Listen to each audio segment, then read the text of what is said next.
A new survey finding online video use among teens and tweens is through the roof, more than doubling in just the last 4 years. The daily breakdown on screen time will shock you. Nearly 5 hours for tweens, almost 7.5 hours now for teenagers, and that excludes time spent online for homework. Joining us now is Carly Shimkus, Fox News Headlines 24/7 anchor, and Dr. Mark Siegel, Fox News medical correspondent. This study really, it got to me because there's not a parent I know that doesn't talk about this. How much screen time? Is any screen time good for your child? How much is too much, Dr. Siegel? Way too much is the answer. Right now we say way too much. The real headline here, Sandra, is that they transitioned, kids did over the last 4 years, from television, where about half were watching regular television a day, over to YouTube videos, over to videos that they can control. So overall screen time is the same, but what you're watching is changing. And kids and teens are now watching videos where there's no quality control on this. It can be narcissism, there it is, can be promotion. because there's YouTube, then there's kids YouTube, Carly. Yeah. And some will make the case it's not much different because you think that there are parental controls on YouTube, but if you don't very specifically set them, kids can end up watching things you certainly wouldn't approve of. Yeah, you know, nearly 60% of kids between 8 and 12 watch online videos every day, and a majority of that does take place on YouTube, not kids' YouTube.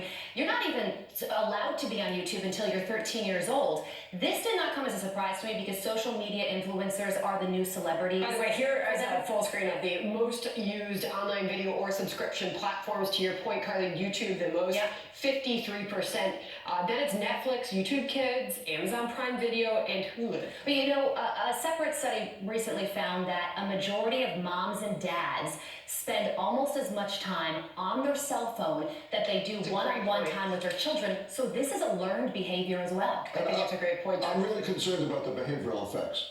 We already have too much detachment. Kids not talking to each other, kids watching too much. But what are they picking up here, Sandra? They're picking up anger, aggression, separation, too much sexuality, things that are not controlled at all, and then it affects kids' behavior because they identify with whoever they see in the video. So many, you hear this from parents that they go down a rabbit hole, they follow this link to this link, and then they see something that could be highly disturbing to them. This stuck out to me as well.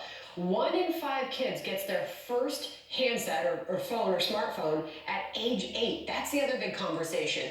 How young is too young, and what age do you get your kid their first phone? I think 8's too young, and I don't like the idea that parents, and I can relate to this and you can relate to this, we're really tired. Yeah. You get really tired, so if your kid is watching a phone instead of you having to watch them, you know, you fall into a bad trap. Take a shower, here's the phone, it's a quick babysitter. Exactly. No, And you know, one of the most concerning things about kids spending so much time on their cell phones is bullying. It used to be something that would happen at school. Home is a safe zone. Now bullying follows kids home through social media, and we have seen an uptick in teen suicides because of it.